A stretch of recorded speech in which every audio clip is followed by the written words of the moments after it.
제가 노무현 정부 출범 직전에 인수위 또 부위원장을 했었습니다. 예.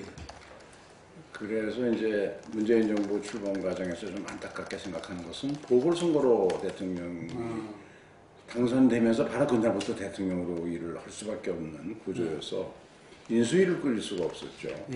이 인수위를 꾸려야 인재풀을 미리 구성하고 검증을 거쳐서 당시 노무현 정부 때는 차관급 이상 인사 5,000명을 각계로부터 추천받아서 인재풀을 구성하고 첫 번째 인수위원회에서 전 부처 차관급 이상을 3배수로 후보자를 골라서 대통령 당선자께 드려서 그래서 노무현 대통령 첫 내각 구성은 빨리 이루어졌고 또 큰 잡음이 없었습니다. 인수위에서 중요한 일 중에 하나가 그거네요. 그렇죠. 인수위가 해야 할 가장 중요한 일이 두 가지가 있는데 제가 노무현 대통령께 권했던 것이 두 가지인데 하나는 인재풀을 구성해야 된다. 특히 노무현 대통령은 정치학에서 이야기하는 센터에서 국정을 경험해본 사람들이 좀 부족하고 전부 지방 주변에서 그런 사람들이 중심을 이루고 있기 때문에 비주류 알겠죠. 그런 옛날 이제 김영삼 대통령이나 김대중 대통령과 같은 야권 지도자들은 센터에서 주로 활동하던 사람이지만 노무현 대통령 그렇지 않았기 때문에 더더욱이 인재풀을 구성해야 한다. 그래서 노무현 대통령이 받아들이셔서 첫 내각의 차관급 이상을 3배수로 추천해 달라고 인수위에 요청을 하셨습니다. 그래서 3배수로 추천했고 그 중에서 골랐기 때문에 굉장히 객관화되고 인사와 좀 국민적 공감대도 넓은 인사가 이루어졌고 그런 점에 비추어 보면 이번 문재인 정부는 물론 선거 캠프가 상당히 폭넓게 구성되긴 했지만 그래도 이제 바로 내가 구성을 해야 되니까 시간도 많이 걸렸고 그로 인해서 여러 가지 부작용도 생겼던 그런 아쉬움은 어쩔 수 없지만 받아들여야 된다고 생각하고요. 하지만 이제 그 인수위의 또 다른 기능인 국정기획자문위원회는 빨리 구성해서 2달 만에 5개년 국정운영 설계도를 만들므로써 그 촛불시민혁명 과정에서 그 실망했던 국민들에게 어떤 새로운 희망을 줄 수 있었다. 그리고 그 5개년 계획에 따라서 가장 시급한 민생 현안 해결을 위한 추경을 편성하는 등 발빠르게 대응했기 때문에 출범 전에 모든 언론이 또 전문가들이 대개 금년도 성장을 2%로 예측했지만 지금 성장률을 대개 3% 이상으로 반등시키는 전망을 그런 성과를 거둔 게 아닌가 이런 자평을 하고요. 무엇보다도 최악의 상황으로 치닫던 이 외교안보의 불안 이것을 불식시켰다는 점에서는 큰 성과가 있었다고 생각합니다. 취임 초에 잇따라 이어진 한미, 한중 간의 정상회담, 또 다양한 회담 등을 통해서 적극적인 외교 정책을 펼쳤고 이걸 통해서 중국으로부터의 사드 제재를 완화하고 또 대북 압박 공조를 강화하는 국제 공조를 강화하는 이런 성과를 거둠으로써 주변국과의 관계 정상화라든가 또 안보 불안에서의 상당한 진전을 보지 않았나 이런 생각을 합니다. 특히 최근에 그 포항 지진에 대해서 발빠르게 범정부적으로 신속하게 기민하게 잘 협력하고 대처한 것은 국민들이 평가를 해주시라고 보는데 제가 이제 행정을 오래 했던 전문가의 한 사람으로 느끼는 것은 이제 문재인 정부가 한 6개월 지나면서 국정운영의 틀을 어느 정도 갖추었구나. 그러면 이제부터는 일자리 창출과 같은 보다 적극적인 경제회복 정책, 민생경제 안정정책 이것을 좀 더 박차를 가해 나갈 수 있지 않겠나 그런 기대를 하고 있습니다. 그렇죠. 밖에서 보는 전문가들의 평가는 다양할 수가 있는데 경제는 시임리이기 때문에 근거 없이 지나치게 비관적으로 전망하고 평가하는 것은 그 자체가 경제를 나쁜 길로 가게 만드는 그런 원인이기도 하죠. 그래서 조심스럽습니다만 우리 경제가 부정할 수 없는 것은 지난 20년간 매 5년마다 성장률이 1%씩 떨어지는 장기 저성장의 궤도를 계속 그려왔습니다.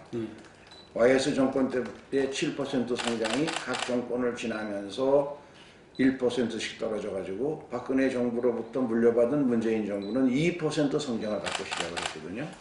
그렇다면 이것이 이 추세가 계속된다면 문재인 정부 끝나면 다음 정권은 1%, 그 다음 정권은 제로 성장 시대로 갈 거 아니냐. 그래서 문재인 정부가 해야 할 최대의 과제는 무슨 방법을 쓰든지 경제를 다시 회복시켜야 한다. 이것이 아주 절대절명의 과제죠. 예. 그러면 이제 어떻게 이걸 풀어나갈 거냐. 문재인 정부가 물려받은 경제의 여러 가지 난제 중에서 가계부채의 위기관리 요인이 있죠. 그거를 잘 해결해 가야 되고 거시경제 운영을 통해서 또 과잉투자, 중복투자가 너무 심해서 생긴 부실의 문제가 심각하죠. 거기에 노사 간의 갈등과 대립이 경영인 재벌 쪽에도 원인이 있고 노조에도 원인이 있고 그래서 노사정 간에 어떻게든지 대타협을 만들어내는 과제도 있습니다.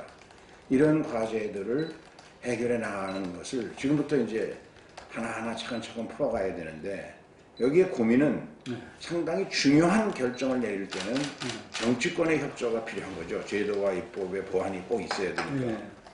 안 그러면 대통령령과 부령 그리고 행정 지시만으로 해결하는데 한계가 있으니까. 그런 점에서 정치권의 협조가 필요한데 지금 5년 계획에서 기획했던 5년간 647개 올해 101개 법을 고쳐야 되고 그리고 연내 통과를 55개를 우리가 목표로 했습니다. 그리고 그 중에서 내년도 예산을 편성하고 운영하는 집행하는데 절실하게 필요한 11개 이거는 반드시 이번 12월 국회에서 통과돼야 한다. 이런 생각으로 지금 협의를 하고 있는데 지금까지 국정과제 입법 중에서 통과된 건 12개밖에 없거든요. 그런 점에서 이 야당으로부터 어떻게 정치적 협조를 받아내느냐 소위 협치의 정치를 만들어내는 정치력 이것이 지금 가장 요구되는 그런 때라고 생각합니다. 이제 진보 정당이 집권에 있을 초기에는 지금까지 우리 정치사를 보면 계속 여소야도했었죠. 그러다 이제 우여곡절을 겪으면서 이걸 극복을 하고 그랬는데 지금은 국회의원 선거가 2020년이죠. 그러니까 그때까지는 현재의 정치 구도의 큰 틀을 바꿀 수가 없는 거죠. 그러니까 여소야대의 다당제 그리고 제1당과 2당의 의석 차이가 근소한 이 상황을 가지고 그걸 여건으로 받아들이면서 어떻게 여야 간의 협치를 만들어내느냐 문제고 여기서 정답은 문재인 대통령께서 취임 초에 야당 대표를 다 초청해서 제일 먼저 한 소리가 여야정 국정상설협의체 구성을 제안을 했었죠. 저는 그때 야당 지도자들이 대승적 차원에서 받아야 정치에 대한 신뢰를 높일 수 있었다고 생각하는데 제1야당의 대표가 대통령이 주도하는 데는 안 하겠다. 그래서 그러면 국회가 주도해서 해달라. 그래서 국회 주도 여야정 협의체도 여러 가지 야당이 협조를 안 해주고 지금 차일피일 미뤄지고 있습니다. 이렇게 다행히 이제 예산안이 12월 2일까지 합의가 안 되면 본회의에 자동 상정되는 현행법 체제 때문에 그래서 이제 예산안의 처리를 위해서 2+2+2 협의체가 구성이 돼서 지난 15일부터 가동되고 시작했습니다. 이것은 정책위 의장과 원내 수석 부대표가 3당이 모여서 당장 시급한 예산안과 그 부수 법안의 중요 쟁점들을 다루어 나가자는 협의체가 시작된 거죠. 저는 이번 예산안 처리 과정에서 얻어진 이런 신뢰를 기반으로 해서 앞으로 국회의 상설협의체 반드시 구성되어야 한다고 생각합니다. 왜냐하면 물론 문재인 정부나 우리 당도 그렇지 않을 경우 협치가 안 이루어질 경우 타격을 받죠. 왜냐하면 대통령령이나 불령 그리고 행정 지시만으로 대처하는데 한계가 있으니까요. 그러나 이제 선거를 앞두고 내년 6월 지방선거를 앞두고 우리 국민들의 정치적 의식 수준이 굉장히 높지 않습니까? 그럼 이걸 잘 지금 들여다보고 있기 때문에 야당도 언제까지나 국정을 이렇게 표류하게 이유 없이 당리당략적 목표로 정부와 여당을 괴롭히겠다 하는 그런 차원의 정치를 한다면 그건 국민들이 용납하지 못할 겁니다. 그거보다는 중요한 것은 대승적 차원에서 국가를 위해서 지금 이 시점에서 협조할 것은 과감하게 협조하는, 그리고 비판할 것은 비판하고, 그런 좀 국민들이 눈높이에 맞는 정치를 좀 했으면, 또 그런 여당도 그런 정치력을 발휘했으면 그런 바람입니다. 글쎄요, 뭐 저는 그 자세와 태도는 오히려 유승민 대표가 선택했던 그런 자세가 보수 야당으로서 맞는 자세 아닌가, 큰 흐름에서 그런 생각이 듭니다. 그러니까 제가 야당할 때 이런 이야기 했습니다. 의총에서도 하고 제 스스로도 그런 정치를 하려고 노력했고, 대안이 없으면 절대 비판하지 말자. 아니, 집권당이 책임을 가지고 뭘 제시했는데 그거에 대한 대안이 있을 때는 그 차이를 가지고 국민들에게 호소하고 비판해야 되지만, 대안도 만들지 않고 무조건 비판을 위한 비판을 해서는 안 된다. 그래서 대안을 가진 야당이었으면 좋겠는데, 그래야 대화와 타협에 의한 조정이 가능하거든요. 여당의 대안과 야당의 대안. 근데 지금은 무조건 비판만 하고 대안을 구체적으로 제시를 안 하니까 그거는 문제라고 생각합니다. 그런 점에서 저는 유승민 대표가 지난 대선 과정에서 보여주었던 대안 있는 그런 야당의 모습, 그게 저는 지금 야당에게 필요한 것 아닌가. 근데 실제로 그 보수를 지지하는 유권자들은 70~80%가 그 보수 통합을 갖다가 요구하더라고요. 네. 그래서 지금 유승민 바른정당이 굉장히 코너에 지금 몰려있지 않습니까? 참 어려운 것 같아요. 네. 금방 말씀하신 대로 이 여러 가지 가치와 어떤 방향은 바로 잡았다 하더라도 거기 또 세를 얻는다는 게, 민심 얻는다는 게 또 바로 가진 않더라고요. 근데 이제 결국 시간이 가면 앞으로 총선이나 대선은 상당히 긴 시간 후에 이루어지는데 그 과정에서 국민들이 결국 그 다수의 민심은 그런 쪽으로 가지 않을까.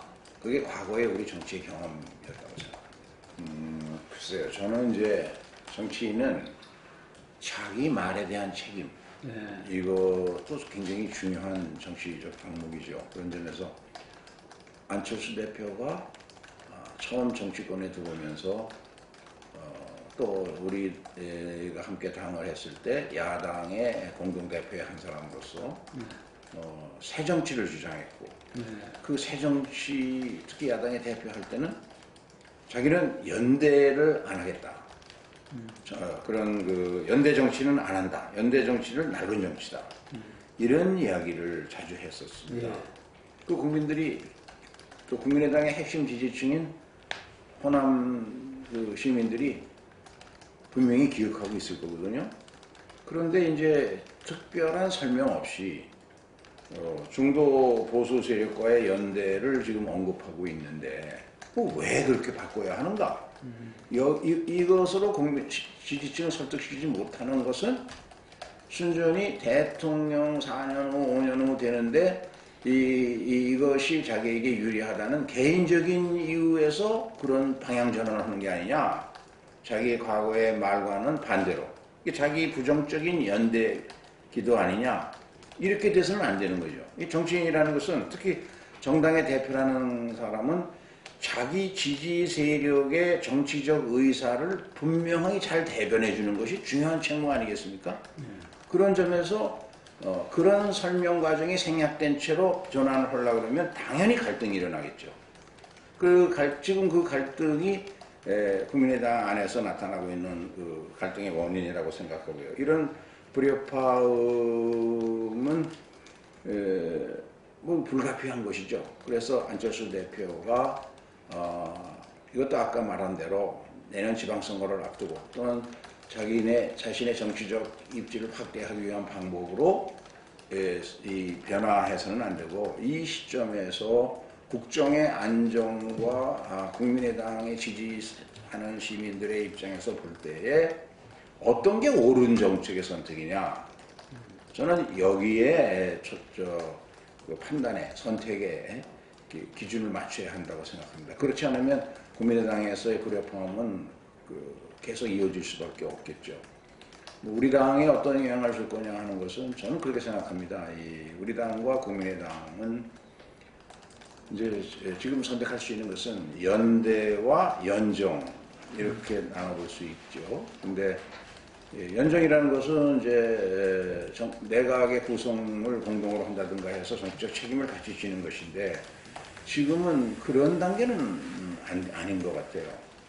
그러나 이제 여소야대 다당제 정당 정치 구조 하에서는 연대는 반드시 있어야 되는 거고요.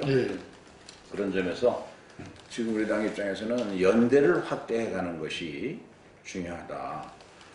다가오는 지방선거에서 유불리나 이런 거를 따져서 바른정당 일부 세력과 안철수 대표가 주도하는 국민의당 일부 세력이 힘을 합한다는 것이 지금 대개 정치권에서 나오는 스토리인데 그렇게 했을 때 그게 국민들이 과연 좋은 시각으로 보겠냐 그것을 저는 그런 점에서 좀 의문이 있고 시기적으로도 좀 적절하지 않고 과거 우리 3당 야합이라고 비판하던 때에 그때 정치라는 게 항상 풍선 효과가 있어서 무리한 그런 통합을 하면 반드시 뛰쳐나오는 세력이 있어서 꼬마민주당이 생겼고 그게 노무현 대통령 중심으로의 새로운 세력을 만드는 계기가 되지도 않았습니까?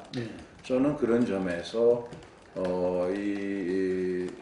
지방선거 이런 식의 중도 보수 통합이라는 것은 결국 지방선거 끝나면 또 다른 분열을 가져오게 될 거다. 그래서 정치는 가치의 연대, 가치의 통합이어야지. 왜냐하면 자기들이 대변하려고 하는 그런 민심을 어떻게 반영하느냐 이것을 중심으로 국민들의 공감대를 얻어가면서 연대를 하든 통합을 하든 해야 되는데 지금은 지극히 정치인 개인의 유불리에 따른 통합을 기도하는 것이어서 그것도 안철수 당대표 입장에서는 자기의 그동안 해오던 정치적 주장과는 다른 선택을 하려고 하는 거니까 당연히 마찰과 갈등이 네, 국민의당이 이제 문재인 정부 출범 초에 내각을 구성하고 또 중요한 정책 결정을 할 때 정부나 여당과 정책 연대가 많이 됐었죠. 그런 점 평가를 합니다. 그런데 좀 우리 경제가 너무 어렵고 그러면 이 경제를 풀어나가는 데 있어서 국민의당도 근본적으로 종래 보수 정권의 재벌 중심의 경제 운영 가지고는 안 된다는 인식을 한다면 그럼 이제 소득주도 성장 정책으로를 좀 더 깊이 연구하고 토론해서 여해정 협의체 같은 것을 구성해서 그걸 통해서 정책을 빠르게 전환해서 나라 경제를 살리는 쪽에 힘을 모아야 되는데 그 점에서는 핵심 지지 기반인 호남 민심이 보기에 좀 미흡하게 느껴지지 않았을까 하는 게 제 판단입니다. 인위적으로 지금 이 상황에서 무리하게 정치적 통합을 하면 반드시 아까 같은 풍선 효과가 생겨서 또 문제를 만드니까 그런 경험이 필요합니다. 그래서 만일 통합을 하는 데 있어서는 핵심 가치인 평화의 연대는 전태리라고 보는데 개혁의 연대에서는 두 가지가 있는데 하나는 적폐청산 또 다른 하나는 이 경제 회복의 패러다임을 어떻게 선택할 거냐. 이 두 가지에서 확실한 가치의 합의가 이루어져야 국민의당과 우리 민주당 사이에 그런 연정까지도 가능하지 않을까 생각합니다. 그렇습니다. 안철수 씨는 보면 평화의 연대에서도 조금 감이 다르고 그렇죠. 또 이 적폐청산에 있어서도 감이 다르고 지금 우리 정부가 하는 적폐청산이라는 것은 무슨 정치 보복이나 이렇게 비판을 하지만 그거와는 전혀 거리가 다른 거라고 저는 생각합니다. 왜냐하면 촛불 민심이 요구하는 적폐청산은 공권력을 사익 편취의 수단으로 쓴 것이 너무 적나라하게 많이 드러났다. 그런데 이걸 막고 수사하고 처벌해야 할 검찰이나 국정원이 오히려 이걸 조장하고 방조하지 않았냐. 그러면 이걸 그냥 놔둘 수 없으니까 역대 어느 정권도 말만 하고 해결하지 못했던 다른 거 아니고 검찰과 국정원을 개혁하는 과정에서 지금 나오는 문제들이거든요. 그러면 국민의당의 핵심 정치인들이 모두 그 피해를 당하고 하면서 검찰과 국정원의 개혁을 얼마나 소리 높이 외쳤습니까? 그러면 거기에 적극적으로 힘을 모아줘야 되는데 지금 국민의당의 한 절반 이상이 그렇지 못한 것 같고요. 그 점이 안타깝고 또 이 경제 문제가 저는 더 심각하다고 생각합니다. 지금까지 재벌 중심의 공급자 중심의 경제정책 십수년 했는데 계속 경제는 내리막길이고 일자리는 줄어들고 해서 이것을 IMF나 OECD의 권고에 따라서 소득주도 성장으로 바꿔서 수요 중심의 거시경제 운영을 하자는 정치적 결단을 가지고 이제 새 정부는 출범한 거거든요. 그럼 이거의 핵심 부분은 도와줘야 되는데 오히려 그건 국민의당이 앞장서서 이 공무원 늘린다 이런 등등의 이유로 반대하고 있거든요. 그거는 깊이 있게 경제정책에 관해서 국회 여야정 협의체에서 좀 깊이 있는 토론을 하고 상대방의 말도 경청하고 자기 주장도 발표하고 해서 그런 그 통합된 노력을 만들어 가야만 가능하다고 생각합니다. 퍼주기 정책에 대해서는 제가 좀 할 말이 있습니다. 우리 진보 정당의 입장에서 보면 보수 정권 지난 10년 동안의 경제 정책을 그런 시각으로 본다면 이건 완전히 재벌 퍼주기 정책이었죠. 그렇지 않습니까? 경제를 살린다는 미명하에 투자할 여력이 있는 재벌의 이윤을 늘려주는 그런 재벌 친화적 정책을 세금 깎아주고 환율 유리하게 적용해주고 그 다음에 금리 낮게 해주고 그리고 부동산 경기 18번이나 부양해가지고 경기 살려주고 그 과정에서 많은 부작용 가계부채가 늘어나고 부실기업이 양산되고 그리고 성장은 계속 떨어지고 그래서 그 방법으로는 안 된다고 생각했기 때문에 대선 공약에서부터 우리 경제 근본적으로 다시 패러다임을 바꿔야 된다. 경제 구조가 달라져서 그렇다. 그럼 어떻게 바꾸느냐? 그거는 소득주도 성장이다. 그럼 소득주도 성장의 핵심이 뭐냐? 우리 갖고 있는 유일한 자원은 노동력밖에 없는데 이 노동력을 임금을 싸게 주고 장시간 일하는 이 방법으로는 안 되니까 노동의 생산성을 높여주도록 위해서 적어도 OECD 평균 수준의 임금은 주고 그게 최저임금 인상 정책이죠. 문재인 정부가 끝날 때까지는 우리가 OECD 상위권이라 그러면서 임금은 OECD 하위권을 줬으니까 이걸 OECD 중간 수준은 주고 근로시간도 이렇게 실업자가 많은데 세계에서 고용된 사람만 최장시간 일하는 이 방법이 옳으냐. 그래서 무슨 창의적인 융합을 만들어내겠느냐. 그래서 노동시간도 줄이고 이 정책을 근간으로 하는 소득주도 성장 정책이거든요. 이게 이제 문재인 정부가 대선 공약에서 그거를 핵심 정책으로 해가지고 국민들한테 설득을 하고 거기서 대선 과정에서 역대 대선 사상 최다 득표를 해서 당선이 됐으면 저는 이거를 민생 퍼주기 저는 재벌 퍼주기라고 비판하는 거와 반대 개념으로 이 문재인 정부의 그런 소득주도 성장에 기초한 복지 확대 정책을 민생 퍼주기라고 한다면 저는 기꺼이 그걸 감수해야 한다고 생각합니다. 정책의 큰 패러다임 전환을 강도 있게 실천해 가야 한다는 것이죠. 그래서 이제 과거 우리가 야당 때도 예를 들면 박근혜 정부의 뭐 창조 경제라든가 또 이명박 정부 때 뭐 이런 정책들 중에서 우리 정책과 정면으로 부닥치지 않는 그런 정책들은 그 정권의 핵심 정책은 그거는 많이 좀 지원을 해줬거든요. 어느 정도 대승적으로 인정해주고 감안해줘야 되는데 저는 그런 점에서 이제 자유한국당은 원래 정책적으로 그런 걸 반대한다면 그런 정책을 강하게 대선 때 주장했던 바른정당이라든가 또 국민의 정당은 그 정책의 구체적인 내용에 좀 문제가 있으면 수정 보완하더라도 큰 그림에서는 찬성해 줘야 되지 않느냐. 그런 점에서 저는 최저임금 인상, 문재인 케어, 이거 민생 퍼주기라 그러면 재벌 퍼주기보다는 낫다. 우리 경제 살려내는 데는 지금. 왜냐하면 이게 독단적인 우리 당이나 의원들이나 전문가들의 주장이 아니라 IMF나 OECD가 2008년부터 대한민국이 재정의 건전성이 OECD 국가에서 최상위권인데, 그런데 재정을 통한 소득 재분배는 OECD에서 꼴찌다. 지난 20년간. 이것이 대한민국의 저소비, 저투자, 저성장을 만들어낸 근본 원인이니까 재정을 좀 더 적극적으로 운영해라. 최저임금 인상 더 해야 되고, 또 근로시간 좀 줄여서 해야 되고, 그 다음에 OECD가 아주 구체적으로 찍어서 얘기한 것이 비정규직을 처우 개선해서 동일노동 동일임금의 원칙을 실현하고, 이런 정책들을 펼치지 않으면 대한민국 경제 성장을 끌어올리기 힘들다. 이 이야기를 한두 번이 아니라 지속적으로 했는데 보수 언론과 보수 정권이 함께 묵살하고, 야당이 국회에서 제가 대정부 질문에서 10번 넘게 그걸 강조했습니다. 2008년부터. 그런데 한 번도 받아들이지 않았거든요.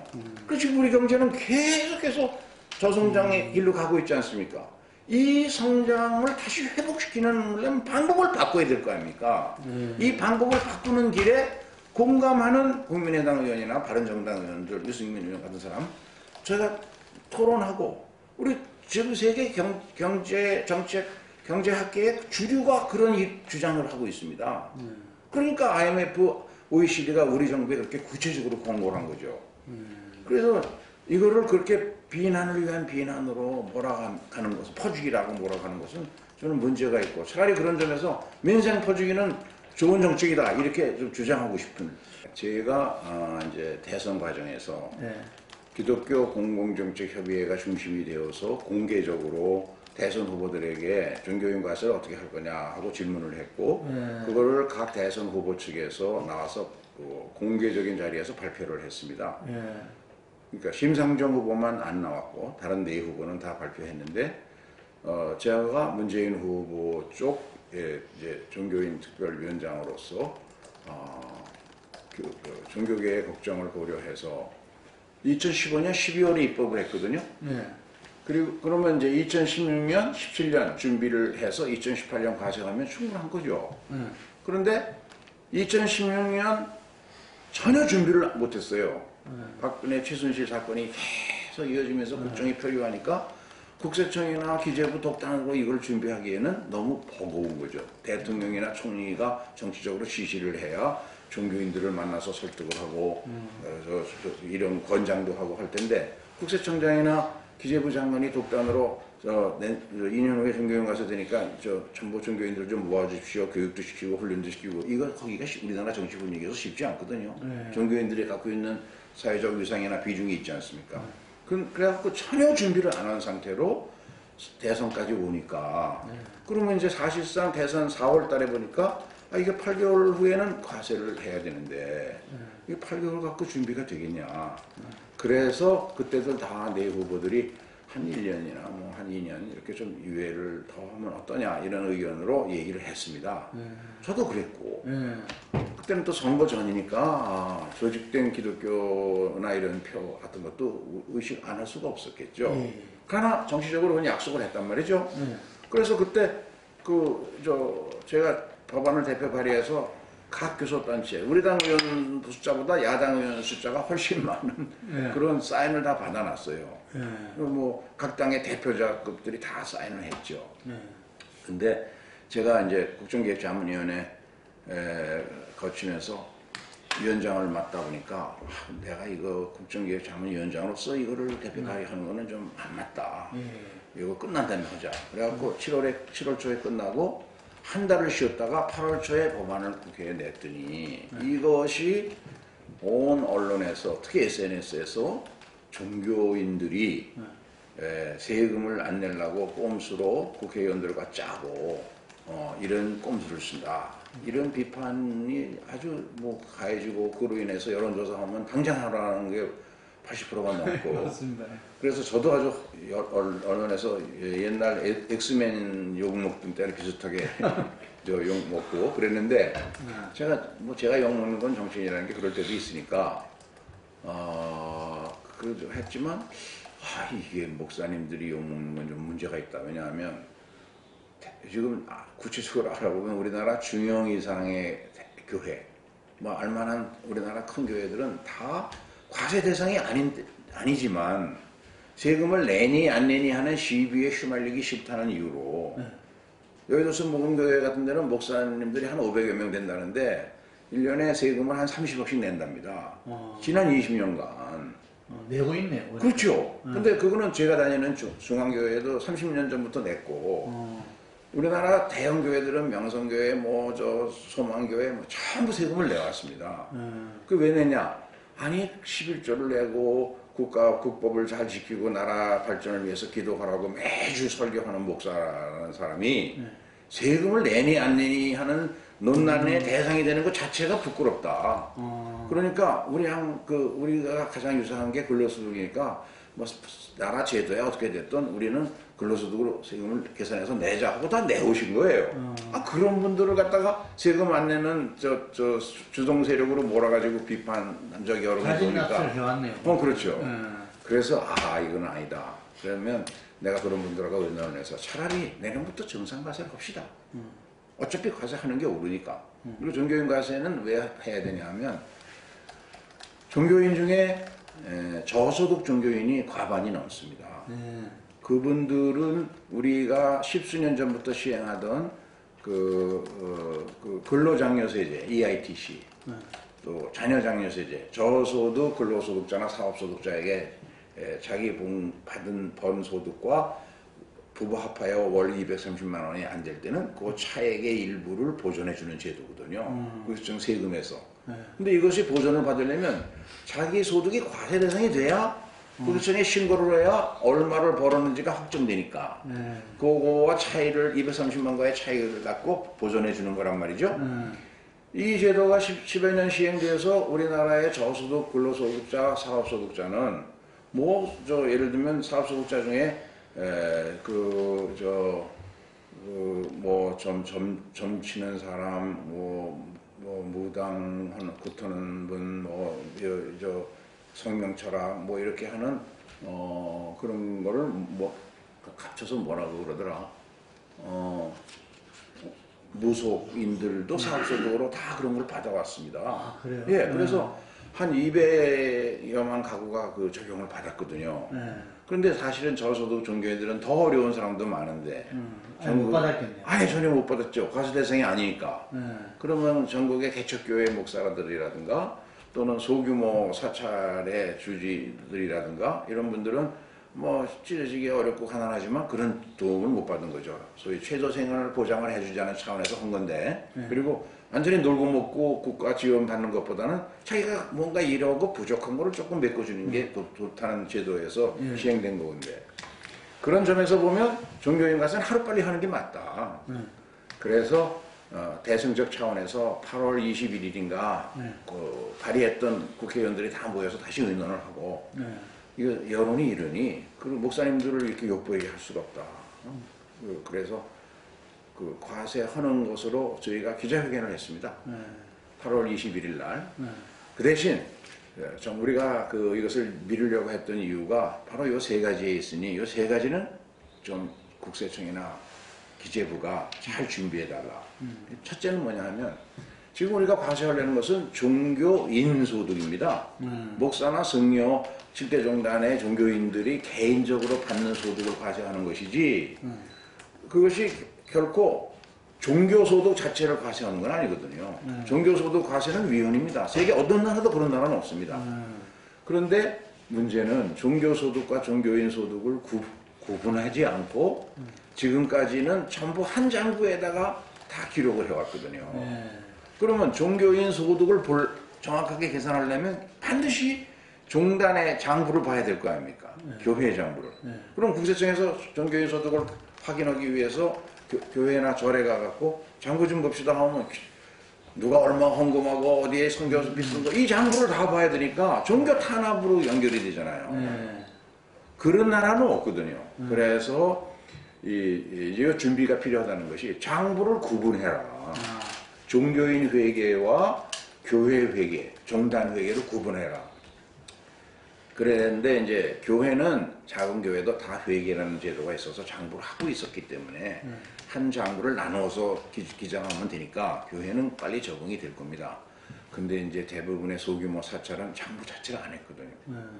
그러면 이거를 하려면 기장법도 모르고 하니까 국세청이 표준장부 같은 걸 만들어서 스님들한테 좀 홍보도 하고 이러려면 시간이 좀 필요한데 다행스러운 것은 종교인 소득은 내년 1월 1일부터 과세하지만 그것이 최종 이제 매월은 원천징수로 예납으로 하는 것이고 최종 확정되는 것은 후년 5월에 가서 확정됩니다. 확정 신고는 후년 5월에 하니까. 그리고 그때까지 시간이 있단 말이죠. 그래서 제가 그러면 열심히 홍보하면 할 수 있다. 그러니까 그 부분은 그렇게 해서 지금 국세청이 열심히 하고 있습니다. 두 번째는 이제 세무조사에 대한 두려움이에요. 아까 말씀드린 대로 대부분의 대형교회, 중형교회 목사님들은 과세 대상이 아닌데도 자진해서 세금을 내왔단 말이죠. 그거를 미루어 보면 99.9%의 종교인들은 세금을 의도적으로 빼먹으려고 하는 사람이 몇이나 되겠습니까?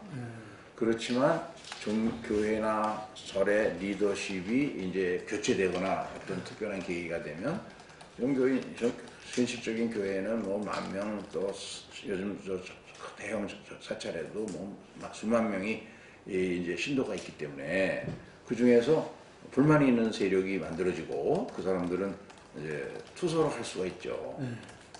탈세. 근데 제일 쉬운 게 탈세란 말이죠. 그러면 탈세 제보에 있다 그래서 또 세무서에서 나와서 조사를 한다.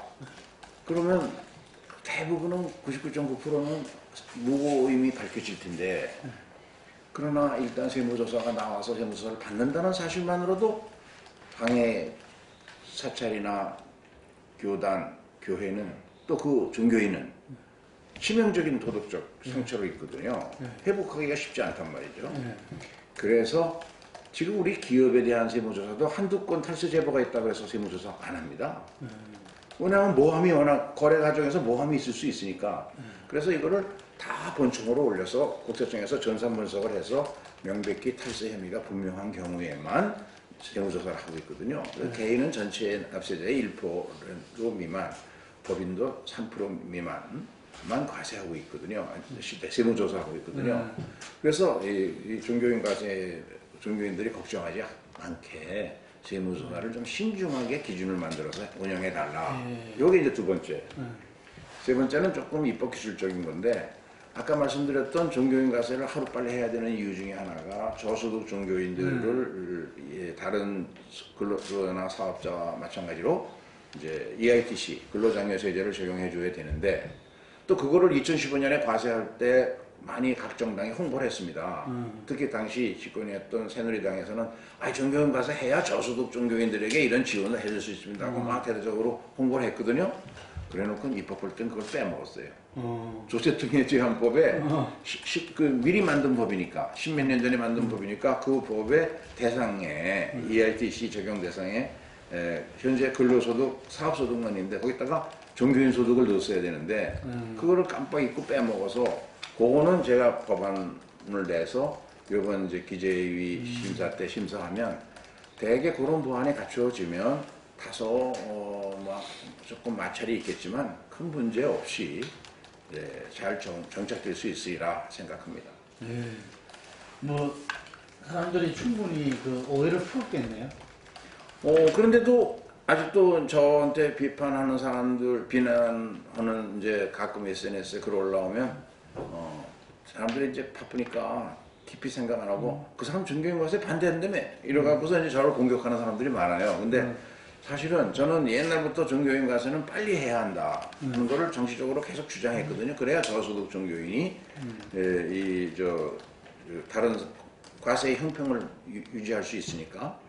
그런데 또 이것이 그렇게 서둘러 잘못할 경우에는 국가 권력과 종교 권력 간의 마찰과 갈등, 이거는 국가 경영에 아주 심각한 타격을 주거든요.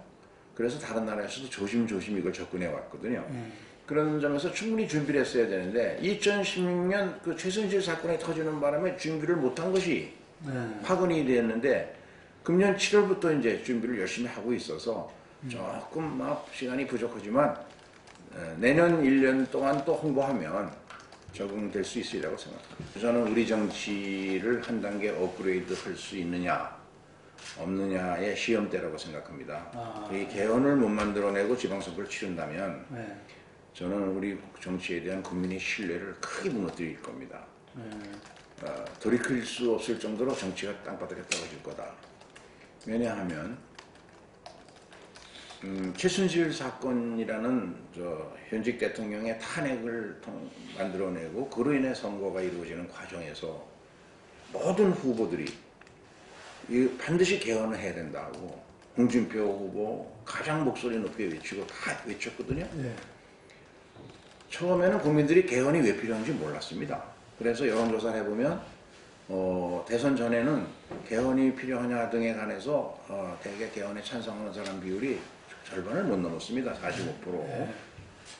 그런데 대선 과정에서 모든 후보들이 목소리 높여서 개헌을 해야 된다고 각 정당도 그걸 주장했고, 그리고 최순실 사건 이걸 겪으면서 우리 권력이 너무 집중돼 있어서 문제는 있구나 이런 거 국민들이 느꼈고, 지금 여론조사 하면 개헌이 필요하다는 거에 75% 지지가 나와요. 이렇게 정치권이 만들어 놓고 이제 와서 당면한 선거에서 유리하니 불리하니 이래가지고 안 한다? 안 한 것을 주도한 사람은 아주 돌이킬 수 없는 나락으로 떨어질 겁니다. 그럼 지금 이제 기본권 보장이라든가 또 지방분권에 관해서는 공감이 다 있고 그럼 큰 문제 없고 그걸로 권력 구조인데 문재인 대통령이나 여당에서도 국민들의 의사를 들어가지고 정치권에서 잘 타협하면 따라가겠다는 건데 그런데 이제 뭐 선택하는 것은 대통령제로 하되 대통령의 권한을 좀 분산시킬 것이냐, 아니면 의원 집정부제로 가서 그걸 더 촉진시킬 거냐, 아니면 내각 책임제로 완전히 갈 거냐를 놓고 다양한 논의가 있거든요. 문제는 다양한 논의의 다른 장단점은 다 나왔습니다. 국민 여론 수렴으로 국회 추천해서 전국을 돌아다니면서 다 했거든요. 이제는 정치 지도자들의 선택과 결단이 필요한 때입니다. 저는 여기서 만약에 어느 야당이 당장 눈앞에 유불리 이걸 생각해서 잘못된 선택을 하면 이 눈앞에 유불리에 따라서 국민들은 무엇이 국가의 미래를 위해서 옳으냐 그르냐 이렇게 판단해 주길 바라고 있거든요. 치명타를 입으리라고 생각합니다. 그리고 대통령도 수차례에 걸쳐서 지방선거 때 개헌을 해야 된다. 연방제선에 가는 분권을 해야 된다. 그 자기 권한 내려놓겠다는 얘기 아닙니까? 중앙정부의 수장으로서. 그리고 대통령의 권한, 집중된 권한 중에 하는 것은 분산시켜야 된다. 다 공감하고 있는 대통령 입장에서도 국회가 정 타협을 못하면 마지막 선택을 해야 되죠. 대통령도 발의권이 있으니까. 이런 모든 과정을 종합해 보면 저는 되리라고 봅니다. 이거를 개헌을 안 하면 우리 정치 지도자들이 그런 정도로 어리석진 않으리라고 생각합니다. 되리라고 본다는 의미는 처음 만났어요. 네, 치명적인 국민으로부터 엄청난 비판을 받고 그것은 결국은 다가오는 지방선거에서도 이것 때문에 치명타를 입을 겁니다. 정치라는 게 뭐 워낙 움직이는 생물이어서 우리가 잘 이제 하고 경제를 좀 더 회복시키는 그런 희망이 보이고 이렇게 되면 좀 그런 좋은 성과를 기대할 수 있겠지만 또 실수를 한다든가 특히 오만해져서는 안 된다고 보고요.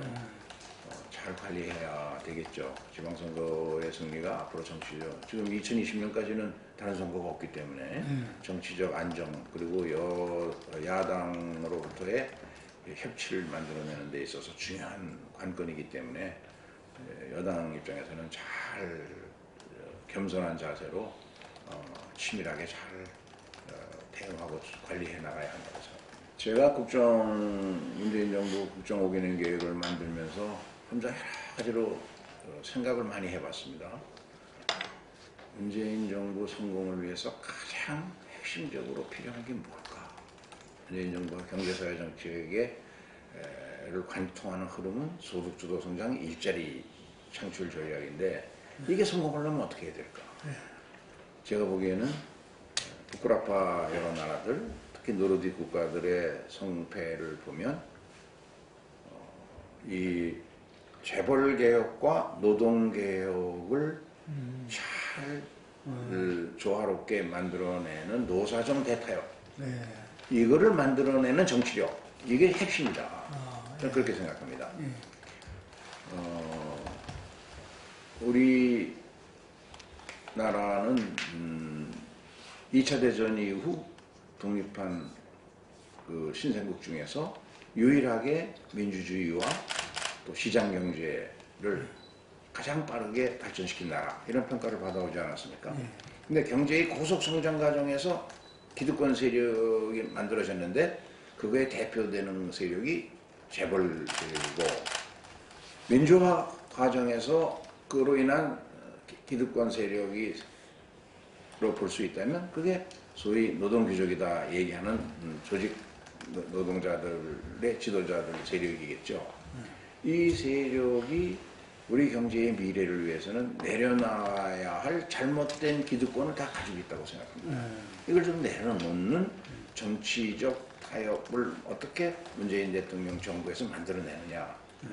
근데 그거를 만들어내기 위해서 우리 정치권이 함께 힘을 모아야 되는데, 그것이 저는 여야 간의 이 대화와 타협에 의한 이 협치, 연대와 협치, 이거를 만들어가는 아주 핵심 과제가 그거라고 생각합니다. 그래서 아까 말씀드린 대로 이제 대통령이나 청와대 그리고 내각이 이런 생각하에서 구체적인 자잘한 것을 따지는 게 아니라 이런 생각하에 큰 방향에 맞으면 야당의 요구도 과감하게 수렴해야 하고, 또 야당도 국민의 눈높이에 맞는 이 정치를 하려면 과거 뭔가 경제정책에 문제가 있었으니까 계속 보수 정권에서 그렇게 강력하게 이윤주도 성장, 재벌주도 성장을 추진해 왔지만 계속 경제는 하락했거든요. 일자리는 줄어들고. 그런 점에서는 이거를 새 정부가 바꾸려고 하는데 큰 흐름은 맞다. IMF도 OECD도 그렇게 얘기하니까. 그럼 거기에는 협조해주고, 다만 문제가 있으면 이거는 걱정이 되면 그러면 또 주장을 해라. 그러면 그걸 또 수렴하는 이런 여야정의 대타협을 만들어내는 거. 그러니까 결국 노사정 대타협이 결국은 문재인 정부 성패의 관건인데, 노사정 대타협을 만들어내려면 여야정 대타협이 필요하다는 것이죠. 둘이 서로 영향을 주고받는 그런 과정을 거치려고 생각합니다.